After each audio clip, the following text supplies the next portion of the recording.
생각해 볼 수 있었습니다.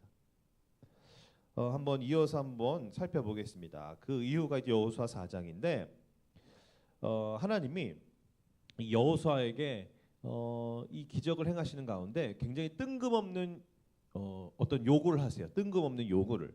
그것이 여호수아 4장 1에서 3절인데요. 여호수아 4장 1에서 3절을 제가 읽어보면 그 모든 백성이 요단을 건너가기를 마침에 여호와께서 여호수아에게 말씀하여 이르시되 백성의 각 지파에 한 사람씩 12사람을 택하고 그들에게 명령하여 이르기를 요단 가운데 제사장들의 발이 굳게 선 그곳에서 돌 12를 택하여 그것을 가져다가 오늘 밤 너희가 유숙할 그곳에 두게 하라 하시니라. 백성들이 이제 요단을 이제 건너갑니다. 이제 다음 목적지를 향해서 가면 되는데 굉장히 어떻게 보면 생뚱맞은 말씀하시는 거예요. 하나님이요. 이스라엘 백성들은 이제 12지파로 되어 있거든요. 12지파로. 그 지파에서 대표 한 사람씩 뽑게 하고 그 뽑은 대표들에게 지금 제사장들의 발이 있는 그곳에서 돌을 가져오라고 하세요. 그러니까 저번 주에 살펴봤듯이 언약궤를 맨 하나님의 말씀 언약궤를 맨 제사장들이 요단강 물에 들어가니까 이 물이 막 넘쳐도 일단 거기 들어가니까 이 물의 흐름이 멈춰지고 이 밟는 그곳이 마른 땅이 돼서 이제 백성들이 건너갈 수 있었거든요. 그런데 지금 그 물 안에 물 속에 있는 그 곳에서 돌을 가져오라고 하시는 거예요. 지금 그 언약궤를 맨 제사장들이 이 밟고 있는 그곳에서 물 속에서 밟고 있는 그 땅 거기서 돌을 가져오라고 하시는 거예요. 돌을요. 그리고 그 돌을 백성들이 이제 앞으로 유숙하게 될 곳, 머물게 될 곳에 두라고 하십니다. 그래서 여호수아가 12대표를 불러서 그들에게 요단강에 들어가서 제사장들이 밟고 있는 그곳에서 돌을 가져다가 야 너네들 어깨에 메고 이제 가라고 명령을 해요. 그래서 대표단들은 돌을 총 12개를 가져다가 자기들이 유숙할 곳으로 가져다가 거기에 두게 돼요.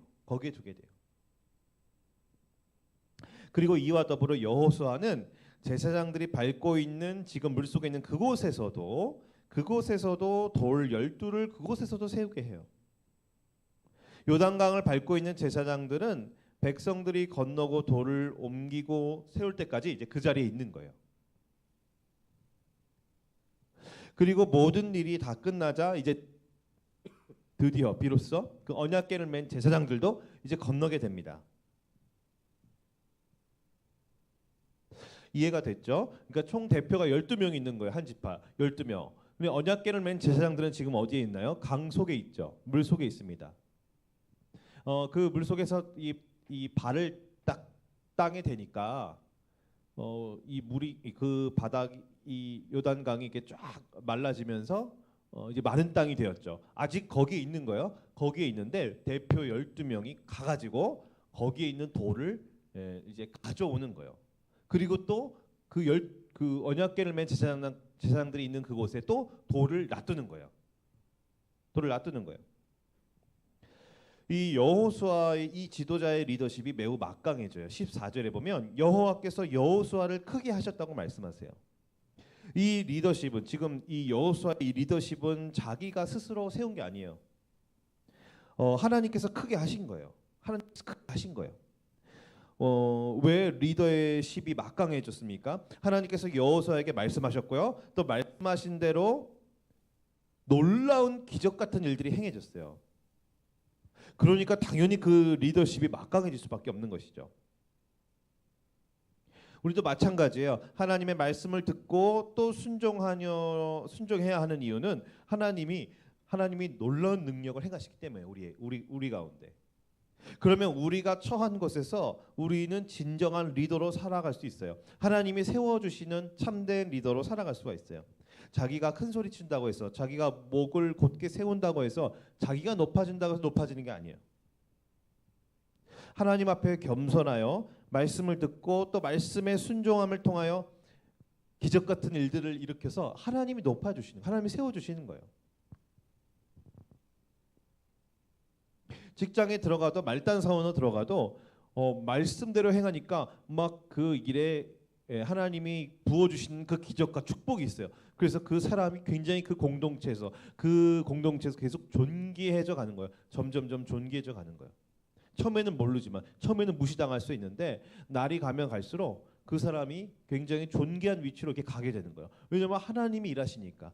하나님 왜 일하시죠? 그 말단 사원이 하나님 말씀에 순종하니까, 먼저 순종하니까. 우리 모두 각자가 처한 일터가 있습니다. 혹은 앞으로 가야 할 그런 사회 현장이 있습니다. 그것에서 직급과, 그것에서 무슨 뭐 신분과, 그것에서 무슨 서열과 상관없이 말씀에 순종함으로 하나님이 세워주시는 그 리더가 되기를 소망합니다. 지금 사회 리더들이 신뢰를 잃고 있어요.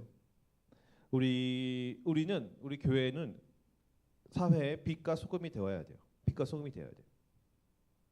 그런데 한 가지 궁금한 게 생기죠. 하나님이 왜 돌을 옮기라고 하셨을까요? 왜 돌을 옮기라고 하셨을까요? 그게 무슨 의미가 있을까요? 왜 돌을 옮겨 놓으라고 하셨을까요? 왜 그곳에다가 돌을 세우라고 하셨을까요? 왜 돌이죠? 왜 돌멩이죠? 그게 무슨 의미가 있을까요? 그냥 건너가기만 하면 되는데 굳이 돌은 왜 필요할까요? 돌은 왜 필요해요? 돌은? 근데 이게 진짜 중요한 의미가 있다는 거예요. 그렇기 때문에 돌이 필요한 거예요. 정말 중요한 의미.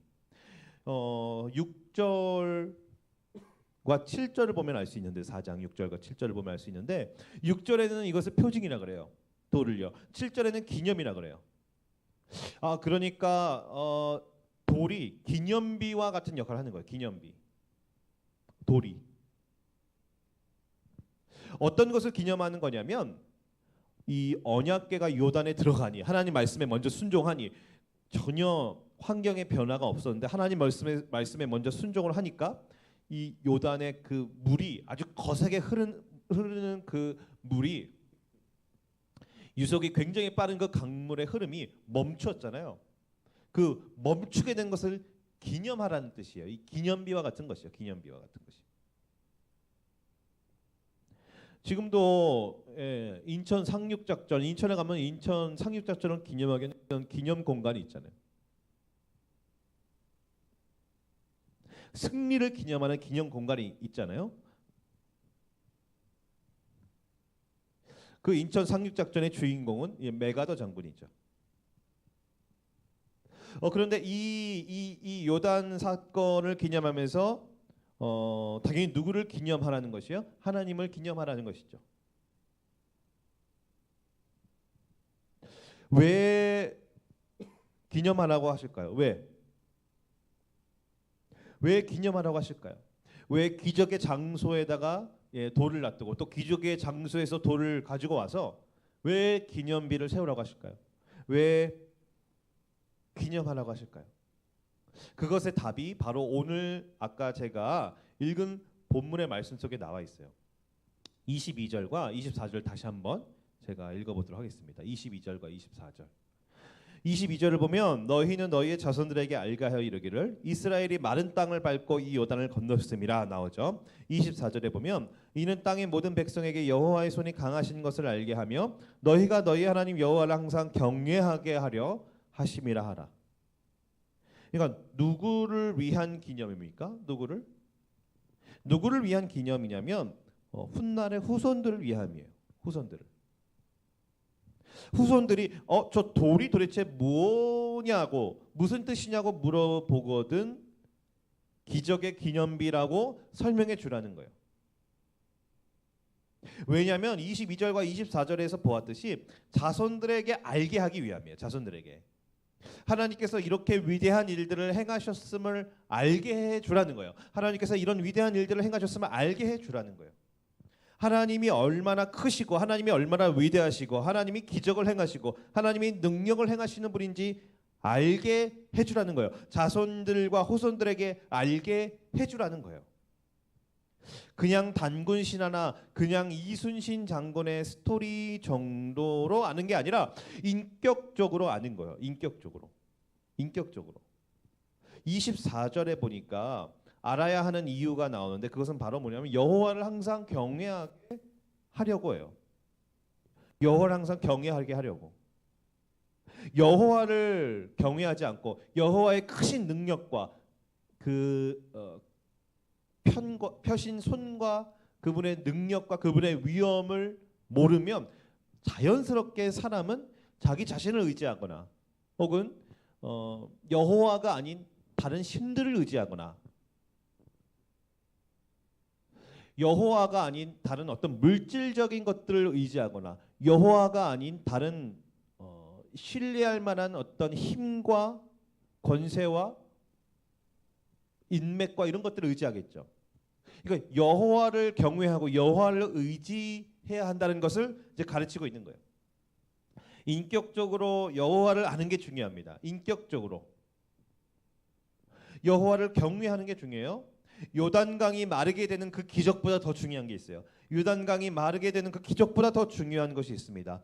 여호수아라는 사람이 막강한 리더십을 갖게 되고 훌륭한 지도자로 세워지는 것보다 더 중요한 게 있어요. 그것은 바로 뭐냐면 후손들에게 신앙을 물려주는 거예요. 후손들에게 하나님을 알려주는 거예요. 하나님을 인격적으로 알게 하는 거예요. 하나님을 그래야 경외하며 살게 하는 거예요. 여호수아 혼자 영웅이 되는 게 중요한 게 아니에요. 여호수아 혼자 영웅이 되는 게 중요한 게 아니에요. 하나님이 여호수아를 지금 바라보시면서 참으로 중요하게 생각하시는 것은 뭐냐면 여호수아 당대에만 잘 되는 것이 아니라 그때만 하나님의 위대하심을 보고 하나님을 경외하며 사는 것이 아니라 자자손손대대로 신앙이 이어지는 거예요. 신앙으로 잘 되는 거예요. 그러니까 이것이 한 번의 기적으로 한 번의 이벤트로 끝나는 것이 아니에요. 한 번의 어떤 사건, 기념비적인 사건으로 끝나는 것이 하나님이 원하시는 게 아니에요. 하나님은 이것으로 말미암아 신앙적인 교육을 하고 싶어 하시는 거예요. 그것이 전수되기 원하시는 거예요. 그러니까 신앙을 전수하고 신앙 교육이라고 하면 지금 말씀대로 보면 하나님을 인격적으로 아는 거예요. 하나님이 누구신지 아는 거예요. 하나님이 얼마나 위대한 분인지 알고 하나님이 기적과 능력을 행하시는 분임을 아는 거예요. 단순히 우리가 암기하고 단순히 우리가 외우고 단순히 우리가 머리로 어느 정도 이해하고 이런 정보와 지식의 차원이 아니라 암기하고 외우는 차원이 아니라 인격적으로 하나님을 아는 것이 너무나 중요한 거예요. 전인격적으로. 그러니까 하나님을 머리로 알고 하나님을 마음으로 가슴으로 알아야 되는 거예요. 그것이 정말 하나님을 절대적인 하나님을 향한 그 의존과 믿음의 길로 나아가야 된다는 거예요. 그러면 어떻게 됩니까? 하나님을 전인격적으로 알게 되면 하나님이 누군지 알게 되면 어떻게 되냐면 자연스럽게 인간은 어떻게 되게 돼 있냐면 24절의 말씀처럼 항상 여호와를 경외하게 돼 있어요. 여호와를 경외하게 돼 있어요. 하나님을 그냥 무서워하는 게 아니라 하나님을 향한 그 경건한 두려움을 가지게 되는 거예요. 하나님을 무서워서 피하는 게 아니에요. 하나님을 또한 만만하게 보고 막 살아가는 게 아니에요. 하나님을 사랑하게 되고 하나님을 기대하게 되고 그러면서 하나님 앞에 자기를 조신하면서 경건한 두려움을 가지며 사는 거예요. 이것이 바로 하나님을 경외하는 거예요. 하나님을 향한 존경심, 하나님을 향한 경외심을 갖게 되는 거예요. 하나님을 향한 존경심, 하나님을 향한 경외심을 갖게 되는 거예요. 그런데 그것이 내 의지로 되냐는 거예요. 그게 아니라 하나님을 전인격적으로 알아가면 알아갈수록 하나님을 더 경외하게 되는 거예요. 하나님 앞에 더 머리를 숙이게 되는 거예요. 하나님을 더 사랑하게 되는 거예요. 사람들은 어디에 관심이 있냐면 기적에 관심이 있어요. 기적에. 기적 자체에 너무나 많은 관심이 있어요. 기적 같은 일을 꿈꾸며 살아갑니다. 정작 그 기적을 행하시는 분에게는 관심이 없어요. 내가 그 기적을 체험하고 내가 그 기적을 경험하기만 하면 되는 거예요. 그냥 내 인생의 복이 떨어지기만 하면 된다고 생각하는 거예요. 그래서 중병에 걸렸는데 기도로 병이 나았다고 해서 다 훌륭한 신앙인이 되는 게 아니에요. 기적만 체험하고 내 병만 낫고 다시 옛날로 돌아가서 똑같은 삶을 되풀이하는 경우가 정말 많아요. 무언가 체험하고 무언가 경험하는 것만이 능사가 아닙니다. 그때뿐일 수 있어요. 그런 체험의 열기와 감정의 흥분이 사라지면 다시 원래 자리로 돌아가는 거예요. 하나님은 이 사건이, 이 요단강이 말라버린 이 엄청난 사건이 그냥 그 순간의 이벤트로 끝나는 것을 원치 않으시는 거예요. 그냥 그 순간에 일어날 수 있는 어떤 단순 해프닝 정도로 끝나기를 원치 않으시는 거예요. 당대 이 요단강이 갈라진 이 유익을 본 그 당대 사람들로 끝내기를 원하지 않는 거예요. 하나님은 무엇을 원하시냐면 우리가 하나님 그분 자체에 관심을 갖기 원하세요. 하나님 그분 자체를 하나님은 알게 하기를 원하시는 거예요. 하나님 자체에 우리는 관심을 가져야 돼요. 우리는 그분을 인격적으로 알아가야 돼요. 하나님 인격적으로 마치 친구와 친구가 만나서 서로 인격적으로 알아가는 것처럼 하나님은 인격적으로 알아가는 것이 중요해요. 하나님이 누구신지, 하나님이 어떤 일을 행하시는 분인지, 하나님이 나에게는 어떤 분인지, 나와는 무슨 관계가 있는 것인지 하나님을 아는 것이 매우 중요해요. 기적보다 더 중요한 것은 하나님을 알아가는 거예요. 하나님을 알아가는 거예요. 여기서 안다라는 것은 어떤 정보와 어떤 지식의 차원을 넘어서서 사람과 사람이 서로 사귀고 알아가듯이 전 인격적으로 알아가는 거예요. 하나님의 성품을 알아가고 하나님의 인격을 알아가고 하나님의 능력을 알아가고 하나님께 속한 모든 것들을 점점점 알아가는 거예요. 알아가는 거예요. 여러분 제일 친한 친구가 누굽니까? 제일 친한 친구가 그 친한 친구를 단번에 알 수는 없잖아요. 그렇죠? 오래 사귐을 통해서 때로는 갈등하고 때로는 속상해하고 때로는 아파하면서 때로는 좋은 추억을 보내고 즐거운 시간을 보내면서 이렇게 점점점 이렇게 알아가는 것이죠. 알아가는 것이죠. 어떻게 한 인간이 인격적인 사람이 어떻게 한 인간이 훌륭한 사람이 될 수 있을까요? 하나님을 경험한 만큼 될 수 있어요. 하나님을 인격적으로 알아가는 것만큼 그 사람이 인격적인 사람이 될 수가 있는 거예요. 불교처럼요. 우리가 수양을 하고 우리가 돌을 닦고 우리가 금욕을 하고 인간이 금욕을 하고 수양을 하고 절제를 하고 노력을 해서 되는 게 아니에요. 불교는 그렇게 해서 부처가 될 수 있다고 이제 가르치죠.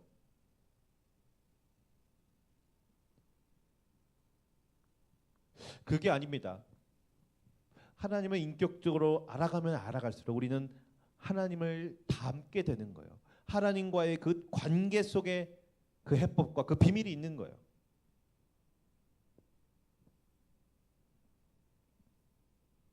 하나님을 잘 믿는다고 하는데요. 삶이 엉터리라면 예를 들어서요. 그것은 하나님을 안다고 말할 수 없어요. 그것은 하나님은 지식이나 정보 정도로 아는 것이죠. 정보 정도로 아는 것이죠. 제가 직장생활 다닐 때 저를 가장 핍박했던 사람 중에 한 사람이 교회 다니는 사람이었어요. 교회 다니는 사람이었어요. 저뿐만 아니라 다른 분들도 피해를 좀 봤어요. 하나님을 인격적으로 안다는 것은 그의 삶이 변화가 된다는 거예요. 그 사람이 점점 더 인격적으로 간다는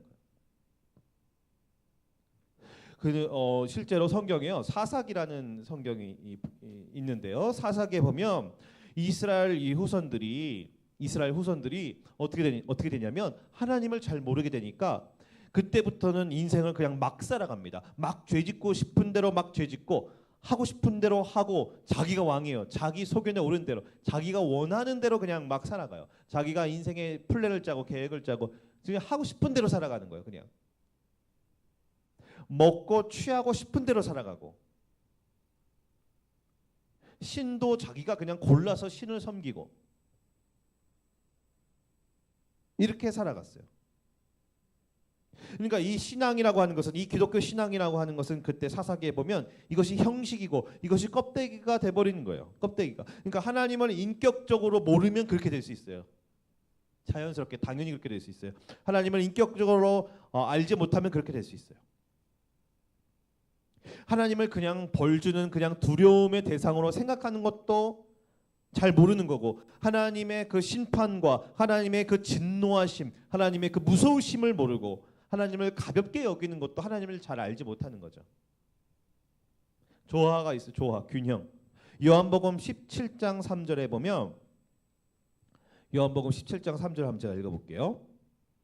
영생은 곧 유일하신 참 하나님과 그가 보내신 자 예수 그리스도를 아는 것이니이다. 다시 한번요. 요한복음 17장 3절을 보면 영생은 곧 유일하신 참 하나님과 그가 보내신 자 예수 그리스도를 아는 것이니이다. 이것이 예수님의 말씀이에요. 예수님이 이렇게 말씀하셨습니다. 영생이라고 하는 것은 뭐냐면 우리가 흔히들 기독교 신앙 생각하면 어떻게 생각합니까? 죽어서 천국을 간다고 생각하는 거예요. 맞는 얘기입니다. 죽어서 천국을 가는 거예요.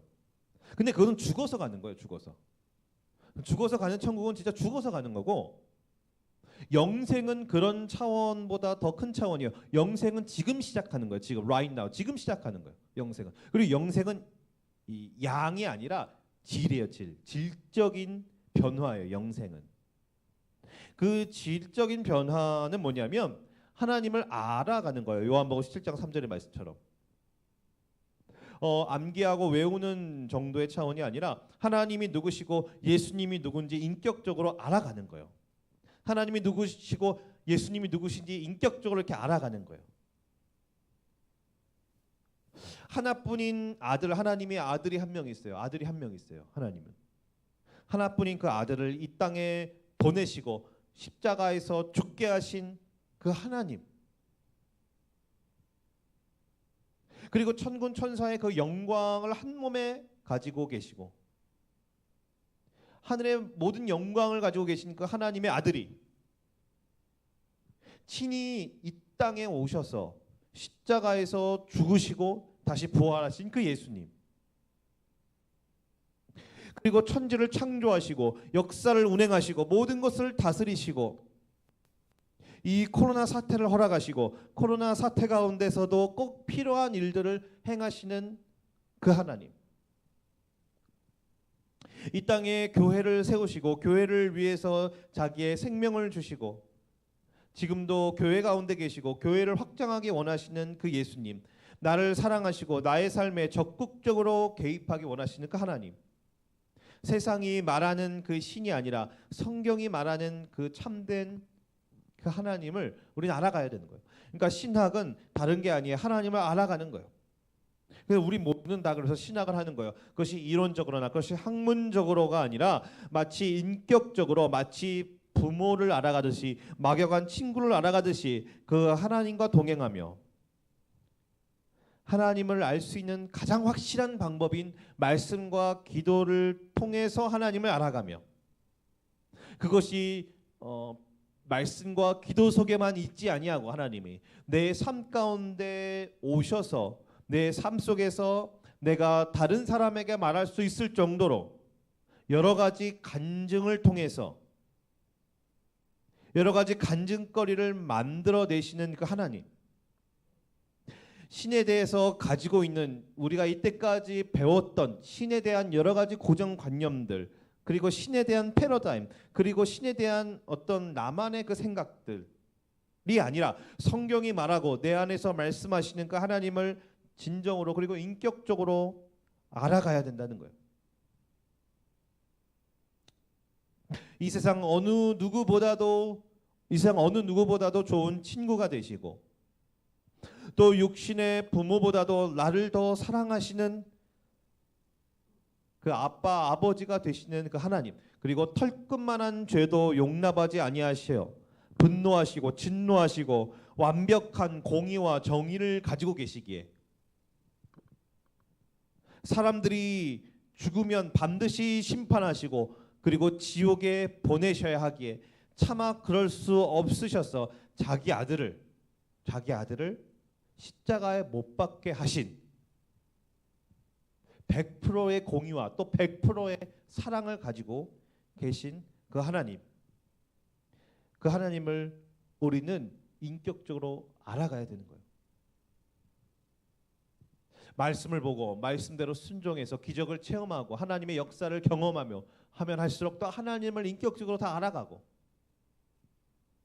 기도를 통해서, 기도 응답을 통해서 하나님을 더 알아가고, 나를 향해 베푸시는 그 하나님의 선하심을 인생에서 경험해가며, 이 코로나 기간에서도 그리고 내 인생에 있는 여러 가지 인생이 막혀 있음과 인생의 어려움과 고난 속에서도 여전히 하나님은 우리를 만나 주시고, 오히려 고난의 때에, 오히려 막힘의 때, 오히려 답답할 때, 그때 기도할 때 하나님이 더 빠르게 더 가까이 찾아와 주시며 우리와 마음을 나누시는 그 하나님을 우리는 인격적으로 알아가야 돼요.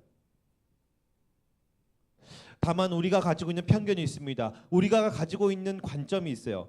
그 편견과 관점으로 내 삶에, 내 인생에 복이 없다고, 축복이 없다고 불평하고 있을 뿐입니다.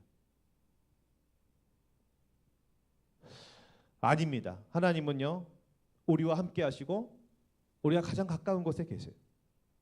우리는 우리에게 문을 두드리며 찾아오신 그 하나님을 마음을 열고 받아들이며 그 하나님을 잘 알아가기 위해서 말씀을 보고 기도를 하고 또 순종하고 실천하며 배우며 경험하는 우리 모두가 되기를 소망합니다.